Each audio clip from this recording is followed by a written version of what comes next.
আসসালামু আলাইকুম, সবাইকে স্বাগত জানাচ্ছি বিডিভিউজের বিশেষ বুলেটিনে। আপনাদের সঙ্গে আছি আমি সুরভি দিবা। ইরানের Islamic Revolutionary Guard Corps IRGC দাবি করেছে কুয়েতের আল উদাইরি বিমান ঘাঁটিতে ক্ষেপণাস্ত্র ও ড্রোন হামলায় অন্তত ১০০ মার্কিন সেনা আহত হয়েছে। পবিত্র রমজান মাসের ২১তম রাতের শবে কদরের সময় পরিচালিত এই অভিযানকে আইআরজিসি ট্রু প্রমিস 4 অভিযানের ৩৮তম ধাপ হিসেবে উল্লেখ করেছে, যার কোড নাম ছিল ইয়া হায়দার আল কার্রার আলাইহি ওয়াসাল্লাম। আইআরজিসির জনসংযোগ দপ্তর তাদের বিবৃতিতে জানায়, আল উদাইরিতে অবস্থিত মার্কিন হেলিকপ্টার ঘাঁটিতে পরপর ২টি ক্ষেপণাস্ত্র হামলা চালানো হয়। এতে বহু মার্কিন সেনা অক্ষম হয়ে পড়ে এবং আহতদের মধ্যে শতাধিককে কুয়েতের আল জাবের ও আল মুবারক হাসপাতালে স্থানান্তর করা হয়েছে বলে দাবি করা হয়। একই সঙ্গে বাহরাইনের মিনা সালমান বন্দরে অবস্থিত মার্কিন সামরিক ঘাঁটির গুরুত্বপূর্ণ অবকাঠামোতেও হামলা চালানো হয়েছে বলে জানায় আইআরজিসি। ওই ঘাঁটিটি যুক্তরাষ্ট্রের সদর দপ্তর হিসেবে পরিচিত এবং সেখানে ব্যবহৃত গুরুত্বপূর্ণ লিডস যোগাযোগ ব্যবস্থাও ক্ষতিগ্রস্ত হয়েছে বলে দাবি করা হয়েছে।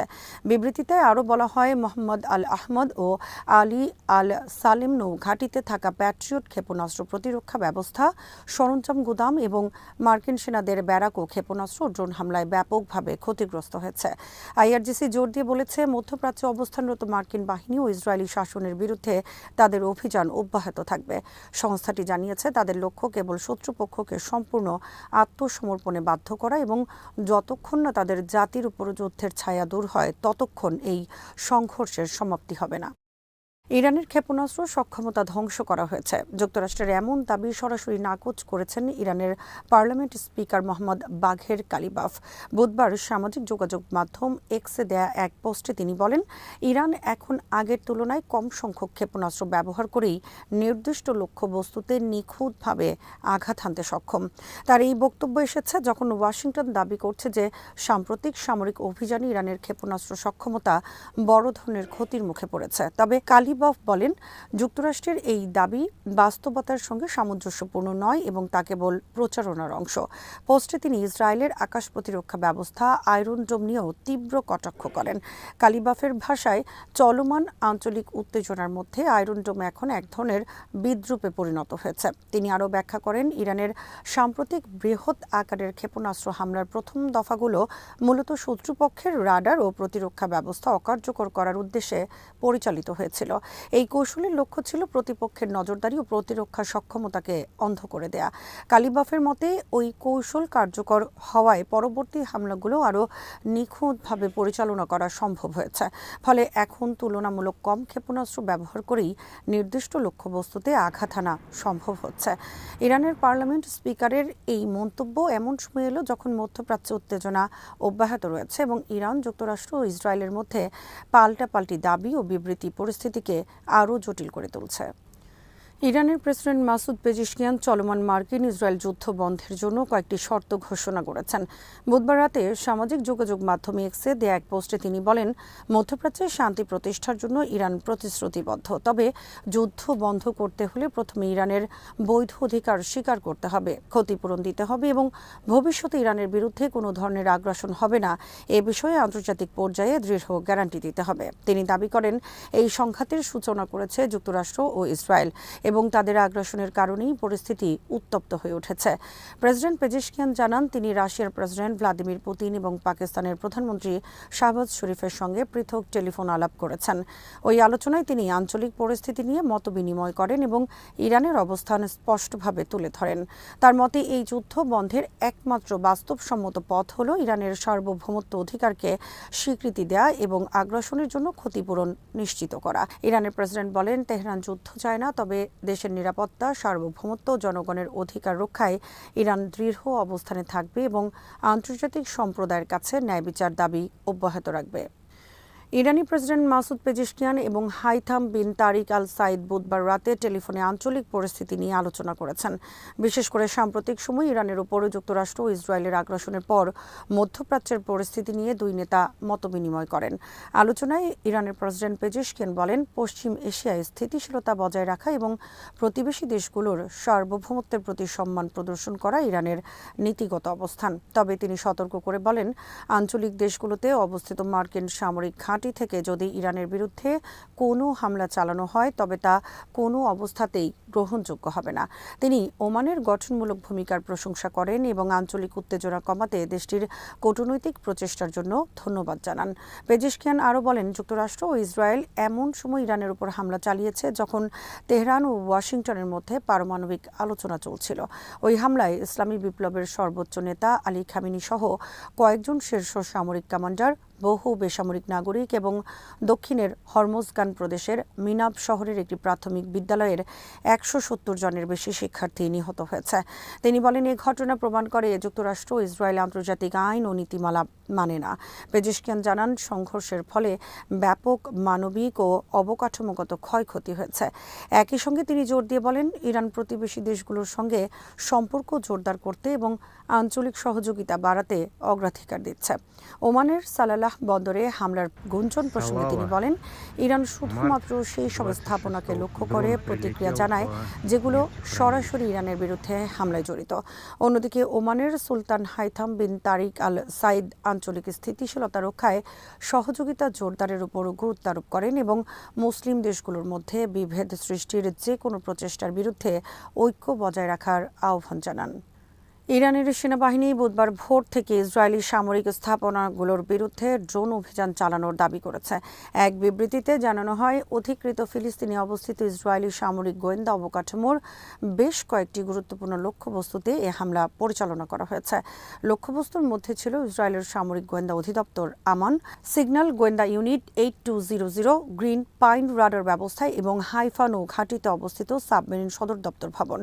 বিবৃতিতে বলা হয়, ভোর হওয়ার আগেই হামলা শুরু হয় এবং তা অব্যাহত ছিল। আমান ইসরায়েলের গোয়েন্দা অবকাঠামোর গুরুত্বপূর্ণ অংশ, যা সামরিক অভিযানের জন্য লক্ষ্য নির্ধারণ এবং তথ্য সহায়তা প্রদান করে। অন্যদিকে ইউনিট 8200 ইসরায়েলের অন্যতম প্রধান সিগন্যাল গোয়েন্দা ইউনিট, যার কাজ ডিজিটাল যোগাযোগ পর্যবেক্ষণ, গোয়েন্দা তথ্য সংগ্রহ এবং আক্রমণাত্মক সাইবার অভিযান পরিচালনা করা। এদিকে গ্রিন পাইন রাডার ব্যবস্থা ইসরায়েলের ক্ষেপণাস্ত্র প্রতিরক্ষা নেটওয়ার্কের একটি গুরুত্বপূর্ণ উপাদান হিসেবে কাজ করে। এই রাডার ব্যবস্থায় ক্ষতি হলে আগত ক্ষেপণাস্ত্র শনাক্ত ও প্রতিহত করার সক্ষমতা উল্লেখযোগ্যভাবে কমে যেতে পারে বলে ধারণা করা হচ্ছে। অন্যদিকে হিব্রু ভাষার সংবাদপত্র মারিভ পশ্চিমা গণমাধ্যমের বরাত দিয়ে জানিয়েছে, জর্ডানে স্থাপিত একটি অত্যাধুনিক মার্কিন রাডার ধ্বংস হওয়ায় যুক্তরাষ্ট্র বড় ধরনের ধাক্কা খেয়েছে। প্রতিবেদনে বলা হয়, জর্ডানে থাকা মার্কিন বিমান প্রতিরক্ষা ব্যবস্থায় হামলা যুক্তরাষ্ট্রের সামরিক সক্ষমতা এবং ইসরায়েলের প্রতিরক্ষা ব্যবস্থাকে সহায়তার ক্ষেত্রে বড় আঘাত হিসেবে বিবেচিত হচ্ছে। একই সঙ্গে যুক্তরাষ্ট্রের প্রাথমিক হামলা সহ সাম্প্রতিক পদক্ষেপগুলো ইরানের ইসলামিক রেভলিউশনারি গার্ড কর্পসের অবস্থান আরও শক্তিশালী করেছে বলেও প্রতিবেদনে উল্লেখ করা হয়। মার্কিন জ্বালানি সচিব ক্রিস রিড সামাজিক মাধ্যমে দাবি করেন, ইউএস নেভি হরমুজ প্রণালী দিয়ে একটি তেলবাহী ট্যাঙ্কারকে নিরাপদে এসকর্ট করেছে। ইরানের পার্লামেন্ট স্পিকার বাকের কালিবাফ এটি নিয়ে যুক্তরাষ্ট্রকে কটাক্ষ করেছেন। পরে তিনি সেই পোস্টটি মুছে ফেলেন। এ নিয়ে বিতর্ক সৃষ্টি হলে হোয়াইট হাউস দ্রুত জানায় যে এমন কোনো এসকর্ট মিশন পরিচালিত হয়নি এবং পোস্টটি ভুল তথ্য ছিল। হোয়াইট হাউসের মুখপাত্র ক্যারোলিন লেভিট সাংবাদিকদের বলেন, বর্তমানে মার্কিন নৌবাহিনী কোনো ট্যাঙ্কার বা জাহাজকে এসকর্ট করেনি, যদিও প্রয়োজনে এমন পদক্ষেপ নেওয়ার বিকল্প খোলা রয়েছে। পারস্য উপসাগরের গুরুত্বপূর্ণ নৌপথ হরমুজ প্রণালী দিয়ে বিশ্বের মোট তেলের প্রায় 20% পরিবহন হয়। তবে 28 ফেব্রুয়ারি যুক্তরাষ্ট্র ও ইসরায়েলের ইরানের বিরুদ্ধে সামরিক অভিযান শুরুর পর নিরাপত্তা আশঙ্কায় এই পথ দিয়ে বাণিজ্যিক জাহাজ চলাচল অনেকটাই কমে গেছে। ইরানের পররাষ্ট্রমন্ত্রী আব্বাস আরাগচি অভিযোগ করেন, বাজারে প্রভাব ফেলতে যুক্তরাষ্ট্রের কর্মকর্তারা ভুয়া তথ্য ছড়াচ্ছেন। তিনি সতর্ক করে বলেন, বিশ্ব তেল বাজার ইতিহাসের সবচেয়ে বড় ঘাটতির মুখে পড়তে পারে। এদিকে মার্কিন প্রেসিডেন্ট ডোনাল্ড ট্রাম্প হরমুজ প্রণালী দিয়ে জাহাজ চলাচল নিশ্চিত করতে বিমা সুবিধা ও প্রয়োজনে সামরিক এসকর্ট দেওয়ার কথা বললেও এখনও তা কার্যকর হয়নি। একই সময়ে মার্কিন সেনাবাহিনীর শীর্ষ কর্মকর্তা ড্যান কেইনি নিশ্চিত করেছেন যে এখনও কোনো সামরিক এসকর্ট অভিযান শুরু হয়নি। এই উত্তেজনার প্রভাব পড়েছে জ্বালানি বাজারেও। যুক্তরাষ্ট্রে গ্যাসোলিনের দাম গত সপ্তাহে বেড়ে গড়ে প্রতি গ্যালন $3.54 পৌঁছেছে। জরিপে দেখা গেছে, ইরানের বিরুদ্ধে যুদ্ধের বিরোধিতাও যুক্তরাষ্ট্রে বাড়ছে। পারস্য উপসাগরের গুরুত্বপূর্ণ জলপথ হরমুজ প্রণালীতে এক জাহাজে হামলার ঘটনায় ৩ জন নাবিক নিখোঁজ ও জাহাজের ভেতরে আটকা পড়েছেন বলে আশঙ্কা করা হচ্ছে। থাইল্যান্ডের শিপিং কোম্পানি প্রিশিয়াস শিপিং আজ এক বিবৃতিতে তথ্য জানিয়েছেন। কোম্পানির মালিকানাধীন থাই পতাকাবাহী কার্গো জাহাজ মায়ুরি নারীতে এই হামলার ঘটনা ঘটে। কোম্পানির দাবি, হামলার পর জাহাজটির ইঞ্জিন রুমে ৩ জন ক্রু সদস্য নিখোঁজ হন এবং তারা ভেতরে আটকা পড়েছেন বলে ধারণা করা হচ্ছে। নিখোঁজদের উদ্ধারে জাহাজের জরুরি তল্লাশি ও উদ্ধার কার্যক্রম চালানো হচ্ছে। এদিকে হামলার দায় স্বীকার করেছে ইরানের সামরিক বাহিনীর অভিজাত ইউনিট। আইআরজিসি এক বিবৃতিতে জানায়, সংশ্লিষ্ট জাহাজটি তাদের দেয়া সতর্ক বার্তা উপেক্ষা করেছিল, তাই সেটির বিরুদ্ধে অভিযান চালানো হয়। তবে হামলার সুনির্দিষ্ট কারণ বা জাহাজটির কী ধরনের ক্ষতি হয়েছে সে বিষয়ে বিস্তারিত কিছু জানানো হয়নি। ঘটনাটির পর আন্তর্জাতিক সামুদ্রিক নিরাপত্তা নিয়ে নতুন করে উদ্বেগ তৈরি হয়েছে, কারণ হরমুজ প্রণালী বিশ্ব বাণিজ্য ও জ্বালানি পরিবহনের অন্যতম গুরুত্বপূর্ণ রুট হিসেবে বিবেচিত। বিশেষজ্ঞরা বলছেন, মধ্যপ্রাচ্যে চলমান উত্তেজনার মধ্যে এই ধরনের হামলা আঞ্চলিক পরিস্থিতিকে আরও জটিল করে তুলতে পারে এবং বৈশ্বিক জাহাজ চলাচল ও তেল পরিবহনে প্রভাব ফেলতে পারে। ঘটনার পর নিখোঁজ ৩ নাবিকের ভাগ্য নিয়ে উদ্বেগ প্রকাশ করেছে শিপিং কোম্পানিটি এবং দ্রুত তাদের উদ্ধারের জন্য আন্তর্জাতিক সহযোগিতা কামনা করেছে। ইরাকে তেলবাহী ট্যাংকারে হামলার পর দেশটির একটি গুরুত্বপূর্ণ তেল বন্দর কার্যক্রম সাময়িকভাবে বন্ধ ঘোষণা করা হয়েছে। দেশটির বন্দর কর্তৃপক্ষ জানিয়েছে, নিরাপত্তা পরিস্থিতি বিবেচনায় নিয়ে এই সিদ্ধান্ত নেওয়া হয়েছে। ইরাকের বন্দর ব্যবস্থাপনা প্রতিষ্ঠান general company for ports of ইরাকের প্রধান আফারহান আল ফারদৌসি রাষ্ট্রীয় বার্তা সংস্থা আরিকি নিউজ এজেন্সিকে জানায়, সব ধরনের তেল টার্মিনালের কার্যক্রম সম্পূর্ণভাবে স্থগিত করা হয়েছে। তবে বাণিজ্যিক পণ্যবাহী জাহাজ চলাচলের জন্য সাধারণ বন্দর কার্যক্রম স্বাভাবিক রয়েছে। কর্তৃপক্ষের এই সিদ্ধান্তের পেছনে রয়েছে সম্প্রতি সংঘটিত একাধিক নাশকতামূলক হামলা। নিরাপত্তা সূত্র জানিয়েছে, বিস্ফোরক বোঝাই ছোট নৌকা দিয়ে 2টি অপরিশোধিত তেলবাহী ট্যাংকারে হামলা চালানো হয়। ট্যাংকার দুটি ইরাকের দক্ষিণাঞ্চলের বসরা প্রদেশের কাসর পোর্ট থেকে তেল বোঝাই করেছিল। হামলার ঘটনায় ট্যাংকার দুটির কিছু অংশ ক্ষতিগ্রস্ত হয়েছে বলে জানা গেছে, যদিও এখন পর্যন্ত হতাহতের কোনো তথ্য পাওয়া যায়নি। নিরাপত্তা বাহিনী ঘটনাস্থলে পৌঁছে পরিস্থিতি নিয়ন্ত্রণে আনার পাশাপাশি হামলার সঙ্গে জড়িতদের শনাক্ত করতে তদন্ত শুরু করেছে। ইরাকের জ্বালানি রপ্তানির একটি গুরুত্বপূর্ণ কেন্দ্র হিসেবে কাসর বন্দরের গুরুত্ব অনেক বেশি। বিশেষজ্ঞরা বলছেন, নিরাপত্তা ঝুঁকি অব্যাহত থাকলে এটি বৈশ্বিক তেল সরবরাহেও প্রভাব ফেলতে পারে। কর্তৃপক্ষ জানিয়েছে, পরিস্থিতি পুরোপুরি নিরাপদ হলে নিশ্চিত হওয়ার পরই তেল টার্মিনালের কার্যক্রম পুনরায় চালু করা হবে। একই সঙ্গে ভবিষ্যতে এমন হামলা ঠেকাতে বন্দরের নিরাপত্তা আরও জোরদার করার উদ্যোগ নেওয়া হয়েছে। আজ এখানেই শেষ করছি। সবাই ভালো থাকুন, সুস্থ থাকুন আর দেখতে থাকুন বিডি নিউজ। চ্যানেলটি ভালো লাগলে সাবস্ক্রাইব করুন। সংযুক্ত থাকুন আমাদের ফেসবুক পেজে। আল্লাহ হাফেজ।